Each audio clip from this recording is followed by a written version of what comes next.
Fluminense conquista 2 títulos na sua base e atacante está muito próximo de retornar ao Fluminense, segundo jornalista tricolor.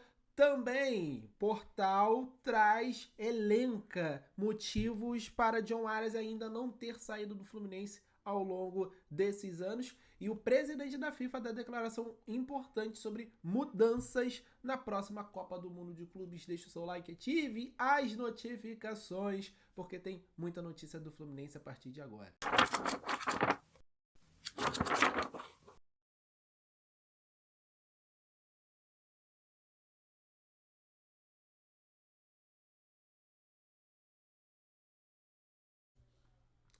Informação do jornalista Gabriel Amaral, do Raiz Tricolor, é que a negociação pelo retorno de John Kennedy ao Fluminense está nos trâmites finais e a tendência é que o atacante volte ao Fluminense. Então, gente, estamos muito próximos de ter John Kennedy novamente com a camisa do Fluminense, voltando para a sequência da temporada. E a última vez que isso aconteceu terminou em título internacional para o Fluminense, terminou no título da Libertadores. Não estamos jogando a Libertadores, estamos jogando a Sul-Americana e a gente é um dos grandes favoritos para essa conquista. É uma informação muito importante porque ficou muito nítido no Mundial de Clubes que o Fluminense precisa de um atacante com um perfil diferente do Everaldo, com um perfil diferente do Germancano. Germancano mostrou que nos jogos de alto nível ele não consegue produzir, ele não consegue mais render o que ele já rendeu com a camisa do Fluminense. E o Everaldo falta técnica, falta qualidade.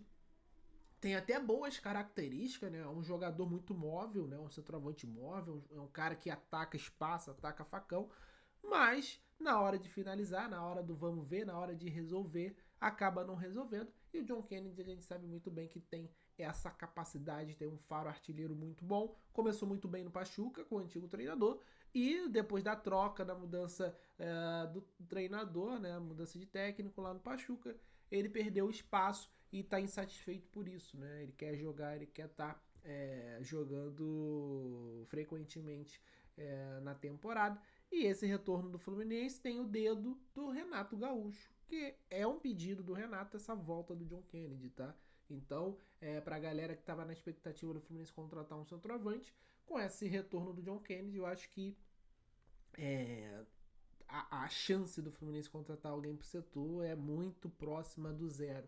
Então é uma notícia importante nesse domingo, uma notícia que gera expectativa. Quando se fala de John Kennedy, é criada uma expectativa, né? Tem até a brincadeira do JK hipotético, né? Do potencial que ele tem, se ele for o John Kennedy ali de 2023, mas a gente sabe que aquilo ali foi menos do que a passagem toda do Fluminense, né? Aquele período ali foi bem curto de toda a passagem do John Kennedy já no profissional do Fluminense. Então, a gente fica com expectativa dele voltar com a cabeça no lugar e ajudar muito o Fluminense dentro do campo. E isso está bem próximo de acontecer. Então tá aí, John Kennedy muito próximo de retornar ao Fluminense e reforçar o time na sequência da temporada, beleza? Eu quero sua opinião, torcedor tricolor, sobre John Kennedy. Você acha que ele vai ajudar, vai atrapalhar, né? Vai ter os mesmos problemas aqui que já teve no Fluminense? Deixe seu comentário. Vamos falar de John Arias, porque o GE traz um levantamento aqui, né, cronológico, desse período que o John Arias está no Fluminense e os motivos que fizeram ele ainda estar no Fluminense, por mais que ele tenha se destacado nos últimos tempos, trouxeram as informações de propostas anteriores e fica nessa expectativa aí dessa ofensiva do Wolverhampton, lembrando que ainda não tem proposta oficial do Wolverhampton para contratar o Arias, é só aquela ameaça de, ó, eu vou mandar, hein, eu vou lá. Igual quando você marca alguma coisa com algum amigo. Não, a gente vai lá, né? Não, vamos lá, a gente vai mandar, não sei o quê. Mas ainda, oficialmente, não rolou ainda. Aí o GE atrás, né, que a oferta que mais agradou o Fluminense, que o Fluminense tinha aceitado e aí dependeu exclusivamente do John Arias, foi a proposta do início desse ano do Zenit cerca de 16 milhões de euros, 104 milhões de reais na cotação atual, na época, né? Essa proposta, mais bônus que poderia levar o negócio até 20 milhões de euros. O Ares recusou, né? Então tem um acordo entre as partes para que a venda acontecesse caso um clube do interesse do jogador chegue aos valores estabelecidos pelo Fluminense. Outras 3 propostas foram recusadas: do Galatasaray da Turquia, do Olympiacos da Grécia e do Feyenoord da Holanda, todas inferiores aos valores apresentados pela equipe russa, né? Pela equipe do Zenit, né?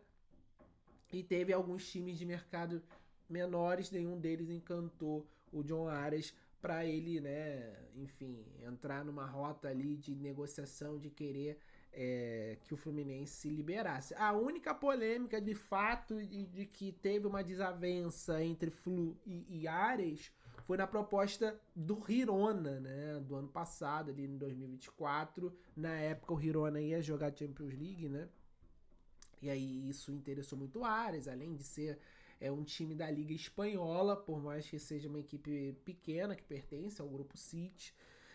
A equipe espanhola ofereceu cerca de 7 milhões de euros, 45 milhões de reais por Ares, valor que, porra, pelo amor de Deus, o Fluminense ficaria com metade disso aqui, gente. É dinheiro de pinga, né? O Fluminense ficaria com um valor aí de um frete, né? Pagou num frete, né, da sua parte. O Fluminense só tem 50% do Ares, não tem como, né? Ele queria ter ido para a Espanha, mas o Fluminense, por conta dos valores e pelo momento que passava, né, o John Ares era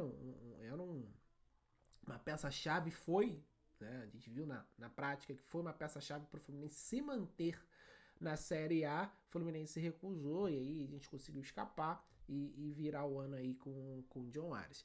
Então é uma situação que liga o alerta, que chama a atenção, que a gente fica preocupado, na expectativa. Eu falei isso num vídeo anterior. Tem um acordo entre o Fluminense e o Ares, né? O GE traz essa informação também de, cara, se chegar uma proposta boa, né? E agradar o Ares, e primeiro o Fluminense chegar nos valores que o Fluminense quer, e depois só vai depender do Ares escolher. O Fluminense aceitando, o Fluminense tinha aceitado a do Zenit, pro Fluminense estava de acordo com aqueles valores, só que o Ares não quis ir pro Zenit. Então tá aí essa ordem cronológica, a ordem dos fatos, e a gente aguarda não só, né, esse panorama aí, já que o Ares estava negociando salários com o Wolverhampton, e o Fluminense aguarda a proposta para ver o que vai dizer. Tem outras equipes também que possam se interessar pelo jogador. Deixe seu comentário, torcedor tricolor. Acho que o Fluminense tem que segurar o Ares, tem que fazer de tudo para ele ficar aqui, tem que vender, né, para fazer caixa e ter a possibilidade de investir em outros jogadores. Comenta aí, torcedor.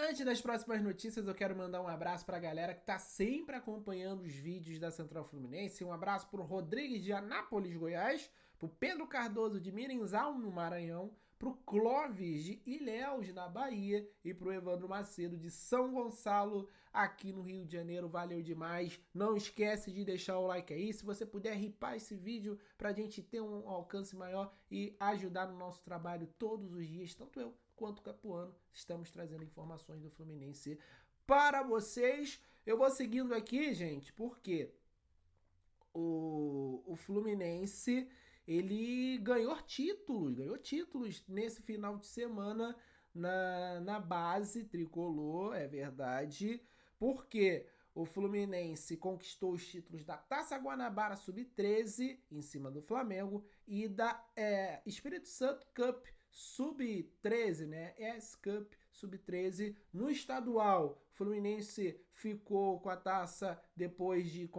vencer nos pênaltis, né? Foi 1-1 jogo com o gol do Isaac Gabriel e venceu nos pênaltis por 3-2 para erguer a taça, tá? Já no S-Cup, o Fluminense jogou com um time sub-12 numa competição sub-13 e isso não impediu dos garotos vencerem esse campeonato, 100% de aproveitamento e sem tomar gols, tá? Venceu o CT Viva e o Arte C da Barra por 6-0 e 5-0 respectivamente, e ergueu a taça ao bater o Porto Vitória, que tem uma boa base, né? Um time emergente aí nesse sentido. Venceu por 3-0 e conquistou esse título, muito legal, muito bacana. Ambos os títulos, né? A base do Fluminense sempre muito forte e gerando frutos, né? Surgindo inúmeros jogadores aí, Fluminense fazendo sempre um belíssimo trabalho de base. Parabéns às comissões, parabéns à gestão de Xerém aí. O Fluminense segue produzindo, segue com excelentes resultados por lá. A última notícia nesse vídeo é a declaração do presidente da FIFA, tá? O presidente da FIFA, ele traz, né, tá até aí na sua tela, uma declaração importante sobre o Mundial de Clubes de 2029. Ele tá pensando em mudanças, né?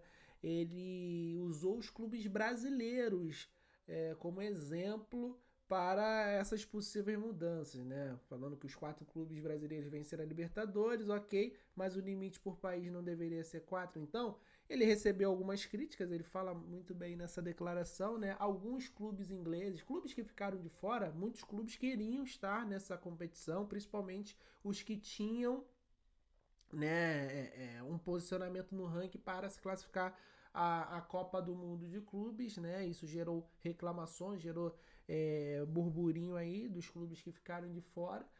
Mas o presidente da FIFA, né, ele deverá fazer algumas mudanças para as próximas, de repente até aumentar a quantidade de clubes, a gente não sabe. Já tem um monte de país aí querendo sediar essa Copa do Mundo de Clubes, inclusive o Brasil, Marrocos, Espanha.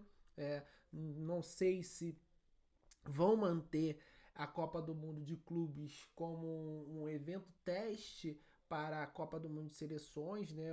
Eu acho que o ideal, de fato, é fazer em outro local, né? E de preferência em um lugar que viva de fato o futebol.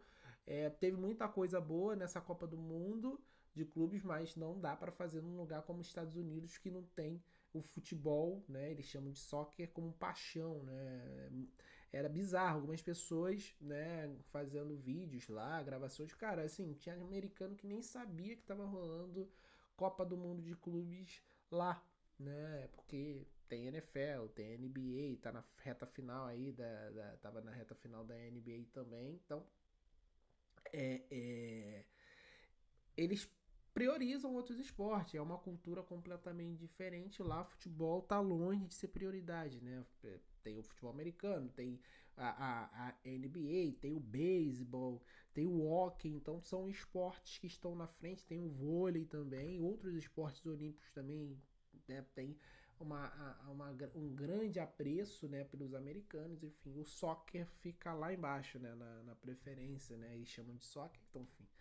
Eu acho que isso vai ser revisto para a gente ter uma competição ainda melhor. Claro, foi a primeira edição e já foi muito bom, já foi um sucesso total, principalmente no Brasil e nos países do mundo que tem o futebol como o esporte mais popular. E a gente espera que o Fluminense esteja na próxima competição, porque foi incrível ver a campanha do Fluminense chegando entre os 4 melhores do mundo. Essas eram as informações que eu queria trazer. Muito obrigado, torcedor tricolor que acompanhou esse vídeo até o final. Um abraço, saudações tricolores e até a próxima. Valeu.